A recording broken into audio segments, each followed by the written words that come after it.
Important breaking news है and इसके होने के चांसेस 99% से ज्यादा हमको देखने को मिल रहे हैं। मतलब क्या खबर रिपोर्ट के जरिए नहीं, रिपोर्ट के जरिए नहीं है, ये ऑफिशियल ही खबर है, ठीक है। बट स्टिल मैं 99% क्यों बोल रहा हूं, सारी चीजें आपको समझ में आ जाएगी। So very very very important video दोस्तों, कंसंट्रेशन के साथ देखना है, ठीक है। बाकी वीडियो की तरह हल्के में मत ले लेना, आगे पीछे करोगे तो आप भी का नुकसान होगा। और इस प्रकार के कॉन्सेप्ट, ठीक है, आपको शायद से किसी और चैनल में देखने को सुनने को मिल जाएंगे। तो पूरा एक्जैक्टली क्या क्या चीजें यहाँ पे हुई है with explanation A to Z शुरुआत से लेकर अंत तक आपको इस वीडियो में यहाँ पे देखने को मिल जाएगा। सो दोस्तों आज के दिन की बात करें दोस्तों, तो आरबीआई की ओर से एक जबरदस्त खबर हमको देखने को मिल चुकी है एंड इसके चलते बहुत सारे स्टॉक्स में हम लोगों को बड़ी हलचल होती है देखने को मिली। अभी देखिए आरबीआई बात करेंगे तो एक कॉमन सेंस आप लोगों के पीछे सबकॉन्शियस माइंड में आना चाहिए। आरबीआई की खबर किससे रिलेटेड बातचीत करें तो कौन से स्टॉक्स में भूकंप देखने को मिलेगा या फिर तेजी मंदी देखने को मिलेगी, डिपेंड करता है खबरों के हिसाब से। यस, फाइनेंस से रिलेटेड बहुत ही सिंपल सा गणित है, ठीक है। तो सबसे पहले जैसे कि मैं अभी आप लोगों को बताया कि आरबीआई ने किस चीज से रिलेटेड बातचीत यहाँ पे की है दोस्तों, प्रोविजन के रूल्स में वापस एक और बार बदलाव करने की वो बात यहाँ पे कर रहे हैं, ठीक है। सो बदलाव अभी तक हुआ या नहीं हुआ है, सो ये प्रपोज है, आप ऐसा कह सकते हो। ड्राफ्ट पेपर आप चाहो तो ऐसा भी कह सकते हो, मतलब ऑफिशियली अभी यहाँ पे कुछ ही महीनों के बाद शायद से खबर ऑफिशियली भी सामने आ जाएगी करके। सो आरबीआई ने बताया कि हम लोग ये करने जा रहे हैं, कोई रिपोर्ट के जरिए खबर नहीं आ रही है, आरबीआई की ओर से खबर आती देखने को मिली, इसलिए रिएक्शन इतना ज्यादा ब्रूटल भी हम लोग को कुछ स्टॉक्स में देखने को मिला है। सो जैसे कि मैं आपको बताया कि ए टू जेड सारी चीजें हम लोग स्टेप बाय स्टेप यहाँ पे कवर करेंगे। सो लेट स्टार्ट विद कि मीनिंग क्या होता है प्रोविजन का। आई नो काफी सारे लोग अभी इस चैनल से जुड़े हुए हैं तो उनको प्रोविजन का अर्थ पता चल चुका है, बट फिर भी जो फर्स्ट टाइम देखेगा और उसको पता नहीं भाई प्रोविजन होता क्या है, तो ज्यादा टाइम वेस्ट नहीं करूंगा, फटाफट एक्सप्लेन कर दूंगा। तो मैंने बहुत बार आप लोगों को सिखाया दोस्तों, प्रोविजन का अर्थ यही होता है कि आज की तारीख में, ठीक है, आज की तारीख में आपके शेयर होल्डर को आपको बताना पड़ेगा बैंक को कि आपने भाई इतना लोन दिया था, मान लो 1000 करोड़ का लोन दिया था, तो वापस आना चाहिए था कितना कितना पैसा। तो आज की तारीख में कितना पैसा नहीं आया वापस, ठीक है। मतलब आपको मान के चलना पड़ेगा कि पैसा डूब चुका है, एक्चुअली डूबा नहीं बट मान के चलना पड़ेगा, ठीक है, कि शायद से देंगे ही नहीं करके। सो आपके शेयर होल्डर को आपको ये अमाउंट बताना पड़ता है, ठीक है। एंड प्रोविजन ये ऐसी चीज होती है, वो क्या करती है, यस, आपका जो प्रॉफिट होता है उसको नीचे खींच कर लाती है, ठीक है। अगर मैं आप लोगों को इसका डेमो दिखा दूं तो देखिए मैंने एक बैंक के नंबर ओपन किया, किसी भी बैंक के नंबर ओपन करा, थोड़ा जूम कर लेता हूं तो आप देख सकते हैं यहाँ पे आपको नजर आ रहा है पॉइंट नंबर 7 देखिए क्या लिखा है, ऑपरेटिंग प्रॉफिट। कितने का प्रॉफिट है 15000। तो रुकिए 15000 का प्रॉफिट नहीं है, उसके नीचे इमीडिएटली आपको एक और शब्द मिलेगा, देखो प्रोविजन मिलेगा। प्रोविजन मतलब क्या, शेयर होल्डर को बताओ भाई कितना पैसा आपका अटका हुआ है इस क्वार्टर के हिसाब से बात करें तो वो कहते हैं भाई देखो 718 करोड़ अटका हुआ है, हाँ, तो इसको माइनस करो, 15000 करोड़ नहीं प्रॉफिट माइनस करो, ये देखिए इमीडिएटली उसके नीचे आपको एक और प्रॉफिट देखने को मिलेगा 14300। सो ये काम होता है बैंक का एनबीएफसी का अपने शेयर होल्डर को बताने के लिए कि भाई कि कितना पैसा फंसा हुआ है, प्रोविजनिंग के फॉर्म में बताना पड़ता है, ठीक है, कि कितना पैसा आज की तारीख में वापस नहीं आ रहा है करके, और उसको क्या करना पड़ता है, प्रॉफिट से हटाना पड़ता है। देखिए प्रॉफिट 15000 का था, कितना हो गया देखिए 14300 का हुआ कि नहीं, क्यों प्रोविजन बढ़ा इसलिए। मान लो ये प्रोविजन 700 नहीं बल्कि 1000 का तो बाप रे बाप प्रॉफिट आपका और नीचे चला जाता, मान लीजिए 2000 का तो और नीचे। मतलब क्या सिंपल गणित है, जितना ज्यादा प्रोविजन बढ़ेगा, ठीक है, प्रोविजन बढ़ेगा उतना ज्यादा आपको दूसरा जो प्रॉफिट है मतलब पी है उसको नीचे खींच लेगा, इसलिए हायर का प्रोविजन खराब बात होती है, ठीक है। तो ये एक पॉइंट आप लोगों को समझ में आना चाहिए। ये बात मैंने बहुत बार डिस्कस की है, कौन सी चीज कि येस बैंक में जो फ्रॉड हुआ था, जो हम लोगों ने पिछले 4-5 साल पहले जो घटनाएं हुई थी, वो इसी में हुई थी कि उन्होंने अपने शेयर होल्डर को अंधेरे में रखा। उन्होंने ये जो एक्चुअल अमाउंट जो था वो बहुत बड़ा अमाउंट था, उन्होंने बताया नहीं, ठीक है। क्यों, क्योंकि अगर बड़ा अमाउंट बता दिया 15000 मान लीजिए 15000 करोड़ का प्रॉफिट, मान लीजिए अगर आपका 14000 करोड़ का प्रोविजन मान लीजिए एक्सीडेंट के लिए, तो भाई आपका 15000 का प्रॉफिट सिर्फ 1000 ही है, तो उन्होंने क्या किया, वो छुपा दिया, बोलते नहीं 14 तो है नहीं भाई 700 ही है। मतलब क्या इससे क्या हो गया, आपका प्रॉफिट अच्छा दिखा, और जब पोल खोली ऑडिट किया गया तब पता चला कि भाई इनका प्रोविजन एकदम हाई लेवल पे, उन्होंने तो कुछ रूल्स रेगुलेशन फॉलो नहीं किए एंड बैंक का स्टॉक सीधा क्रैश। तो इसलिए प्रोविजन कितना इंपॉर्टेंट होता है हमें समझ में आना चाहिए। तो bank of India has proposed, मैंने 99% क्यों बोला, इसीलिए प्रपोज मतलब वो ऐसा करने जा रहे हैं, रिपोर्ट के जरिए नहीं, खुद आरबीआई नहीं बोला है, हम ऐसा करने जा रहे हैं। क्या करने जा रहे हैं कि ये जो प्रोविजन से रिलेटेड रूल्स है ना उसको और टाइट बनाने जा रहे हैं हम लोग, और टाइट। और टाइट मतलब क्या, आपको और परसेंटेज यहाँ पे रखना पड़ेगा। इन शॉर्ट बोलूं मतलब आरबीआई जब भी बोलते हैं ना कि हम लोग प्रोविजन के रूल टाइट करेंगे, मतलब आपका प्रोविजन और बढ़ेगा। अभी और बढ़ेगा प्रोविजन तो भाई आपका प्रॉफिट गिर जाएगा, आपका प्रॉफिट गिर जाएगा, आपका ईपीएस गिर जाएगा, आपकी ग्रोथ गिर जाएगी, एज सिंपल एज दैट। तो यही चीज हम लोग को फिलहाल तो देखने को यहाँ पे मिल रही है। एंड अगर हम लोग ड्राफ्ट रेगुलेशन की बात करें, ड्राफ्ट मतलब कच्चा चिट्टा, कोई भी रूल डायरेक्ट नहीं लाया जाता, पहले एक ड्राफ्ट पेपर बनाया जाता है, फिर उसके ऊपर सलाह मशवरा किया जाता है एंड फिर फाइनल एक आउटकम आ जाते हैं कि हाँ भाई हम ऐसा कर रहे हैं करके। बट यूजुअली आरबीआई जो भी चीज करती है ना हो जाती है। तो इसीलिए अगर देखा गया दोस्तों तो आरबीआई क्या प्लान कर रही है, देखिए कि भाई अभी 5% of total loan amount as a general provision for existing as well as new loan उन कंपनीज को यहाँ पे रिकॉर्ड करना पड़ेगा।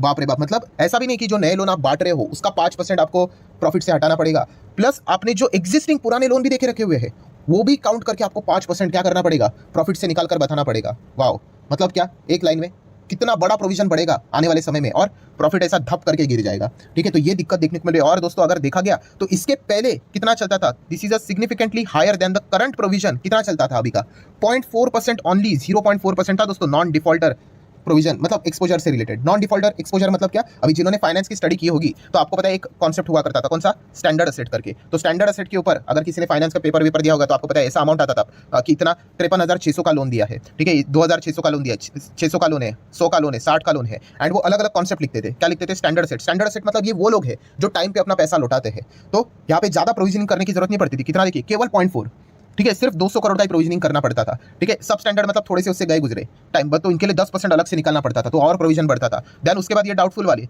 एकदम मतलब आप कह सकते हैं कि 1 साल हो चुका है कि पैसा नहीं दिया तो उनके लिए 20% करना पड़ता था। तो उसके बाद 30% वाले, 3 साल के ऊपर 50% वाले, एंड उसके बाद तो जो डाउटफुल है लॉस असेट मतलब जो दे ही नहीं रहे तो उनके लिए पूरा पैसा 194 का 194 शेयर होल्डर को बताना पड़ता है एंड फिर वो टोटल अमाउंट निकल कर आती थी। ये जो आती है ना प्रोविजन का अमाउंट आप लोग लिखते हैं वो इस प्रकार से आते हैं। ऑब्वियसली हम एनबीएफसी की बात करें, बैंकिंग से रिलेटेड अलग कैलकुलेशन होता है, सो इस प्रकार के कैलकुलेशन होते थे। तो बताने का मकसद देखिए पहले 0.4 हुआ करता था, देखिए यहाँ पे लिखा हुआ है, इधर भी वही चीज एक्सप्लेन किए हुए क्या कि पहले जो नॉन डिफॉल्टर एक्सपोजर है जिसको हम लोग स्टैंडर्ड असेट कहते थे केवल 0.4 का है या प्रोविजनिंग किया जाता था। अभी ये बता रहे कि भाई आपको आप क्या करना पड़ेगा, existing as well as new loan के लिए टोटल 5% करना पड़ेगा। तो भाई कितना अमाउंट हायर लेवल का चला जाएगा प्रोविजन का, तो क्या होगा आने वाले समय में भाई ठुकाई होगी, प्रॉफिट एकदम धबक करके गिर जाएगा। तो ये चीजें हम लोग को देखने को यहाँ पे मिल रही है, ठीक है। तो कंक्लूजन में अभी तक आपको क्या समझ में आया कि एक लाइन में अगर मैं बात करूं तो यस, प्रोविजन के रूल्स बदलेंगे मतलब प्रोविजन बढ़ने वाला है एंड उसी के साथ साथ जो हमारा प्रॉफिट है वो यहाँ पे घटने वाला है। अभी प्रॉफिट घटेगा तो शेयर होल्डर को अच्छा लगेगा क्या? बिल्कुल भी नहीं। बट वही चीज़ें यहाँ पे होते हुए देखने को मिलने वाली। क्यों? क्योंकि बैंक्स एंड एनबीएफसी को सेफ्टी यहाँ पे प्रोवाइड करनी है। जितना ज़्यादा ये ओरिजिनल पोजीशन रखेंगे बैंक्स के आरबीआई के हिसाब से, उतना क्लियर रहेगा, ऐसा उनका मानना है। और जैसे देखा गया तो ये रूल किसके ऊपर एप्लीकेबल होगा? तो दोनों के ऊपर, बैंक के ऊपर भी एप्लीकेबल होगा एंड एनबीएफसी के ऊपर भी एप्लीकेबल होगा। मतलब क्या है, जो कंपनियां लोन बांटती है उनके ऊपर एप्लीकेबल होने वाला है। बट क्या हर एक कंपनी के ऊपर एप्लीकेबल होने वाला है? तो ऐसा नहीं है दोस्तों। ऐसी कंपनियां, ऐसी बैंक, ऐसी एनबीएफसी जो इंफ्रा सेक्टर से रिलेटेड लोन बांटती है, उनके ऊपर ये रूल एप्लीकेबल होने वाला है। मतलब अगर कोई रिटेल लोन बांट रहा होगा तो उनको कोई चिंता करने की जरूरत नहीं है, उनके लिए कोई प्रोविजन के रूल नहीं बदले हैं। जो इंफ्रा से रिलेटेड फाइनेंस कर रहे हैं उनके रूल, ये रूल बदलते हुए देखने को आप मिल रहा है। तो इसलिए अगर आप देखोगे प्राइवेट बैंक में ज़्यादा गिरावट देखने को नहीं मिली। In fact private bank, Nifty private हरे निशान में रहा। क्यों? क्योंकि प्राइवेट बैंक का सबसे बड़ा मतलब, हम हर किसी बैंक की यहाँ पे मतलब ओवरऑल बात यहाँ पे कर रहे हैं, बट जितने भी प्राइवेट बैंक है वो क्यों इतना अच्छा करते हैं सरकारी बैंक से? क्योंकि उनका जो टारगेट होता है ना वो रिटेल बैंकिंग होता है। रिटेल मतलब आम जनता, 1-1 करोड़ 2-2 करोड़, 1-1 करोड़ 2-2 करोड़, 50 लाख 6 लाख, मतलब 60 लाख 10 लाख 15 लाख ऐसे लोन देते हैं। वो डिफॉल्ट भी किया तो कितना करेंगे, और डिफॉल्ट तो करने देते हैं नहीं, पूरा गारंटी वारंटी लेंगे, ठीक है। तो इसीलिए उनका सक्सेस रेशो अच्छा रहता है रिटेल में। येस बैंक क्यों डूबा? येस बैंक रिटेल में पुराना वाला कॉर्पोरेट्स को लोन देता था। एक लोन डिफॉल्ट मारा तो सीधा 500 करोड़ उड़ गया, 600 करोड़ उड़ गया, इसलिए वो डूब गया। तो सक्सेस रेशो सबसे अच्छा उसी का ही होता है जो रिटेल बैंकिंग में। आईसीआईसीआई बैंक, एचडीएफसी बैंक, ठीक है, अभी IDFC first bank, yes bank की भी अगर मैं बात करूं, मिस्टर कुमार जी जो अभी के हम लोगों को नए येस बैंक के चीफ देखने को मिल रहे हैं, उन्होंने भी क्या किया, येस बैंक को अभी वो रिटेल में शिफ्ट करवा रहे हैं। क्यों? क्योंकि वहीं पे सबसे ज्यादा सक्सेस होता है। सो ये मैं इतना प्रवचन क्यों दे रहा हूं? क्योंकि जैसे मैंने कहा कि इंफ्रा से रिलेटेड सबसे ज्यादा लोन कौन बांटते पता है? सरकारी बैंक से यहाँ पे बांटते हैं, पीएसयू बैंक से यहाँ पे बांटते हैं। इसलिए पीएसयू बैंक आप यहाँ पे देख सकते हो, ठीक है, कितना 3.5% हम लोग को डाउन देखने को यहाँ पे मिल चुका है। एक सेकंड, ठीक है, अभी आप देख सकते हैं, देखिए 3.5% तक यहाँ पे इंडेक्स गिर गया। कौन सा? पीएसयू बैंक का। सो अगर आप यहाँ पे चेक भी करोगे आज के दिन पीएसयू बैंक में, इसके ऊपर क्लिक भी कर लेता हूँ तो आप देख सकते हैं, ये देखो सरकारी बैंक जितने भी है, क्योंकि इनका मैक्सिमम काफी सारे जितने पीएसयू बैंक का ज्यादा एक्सपोजर हम लोगों को यहाँ पे इंफ्रा से रिलेटेड देखने को मिला है, वो आज के दिन सबसे ज्यादा पिटते हुए देखने को यहाँ पे मिल रहा है। क्योंकि उसको क्या करना पड़ेगा? हायर प्रोविजन करना यहाँ पे पड़ेगा। हायर प्रोविजन मतलब प्रॉफिट उनके गिरते हुए देखने को यहाँ पे मिल सकते हैं। So what about NBFC? क्या हर एक एनबीएफसी यहाँ पे इंफ्रा से रिलेटेड कोई लोन बांटती है? तो नहीं। यहाँ पे हम लोग को 3 पॉपुलर एनबीएफसी इंफ्रा से रिलेटेड काम करते हुए देखने को मिल जाते हैं, जिसमें से नंबर 1 पे आती है PFC, power finance corporation limited. आज देख सकते हैं इसी के कारण ये आज 9% यहाँ पे क्रैश हुआ है। अगर आप इसका बेसिक इंट्रोडक्शन भी देखोगे तो PFC is a systematically important non deposit taking NBFC registered with the RBI as a क्या लिखा है देखो, इंफ्रास्ट्रक्चर फाइनेंस कंपनी। सो भाई इसकी तो लग गई, ठीक है। अगर मतलब अगर ये रूल अप्लाई हो जाता है तो जो कि यूजुअली हो ही जाएगा, तो इसलिए आप देख सकते हैं ये आज के दिन क्यों यहाँ पे सबसे ज्यादा पीटा। और इसी के साथ साथ इसके और 2 भाई बे हैं। कौन से? एक है आरईसी, ये भी इंफ्रा से रिलेटेड लोन जबरदस्त बांटता है, तो ये भी 7.5% एडजस्ट। देखिए मार्केट पहले एडजस्ट कर लिया इन चीजों को कि ये रूल अप्लाई होगा नहीं, इन्होंने मान ही लिया हो ही जाएगा, तो इसलिए कितना 7.5% ये इन्होंने एडजस्ट कर लिया प्रॉफिट के हिसाब से आगे गिरेंगे करके।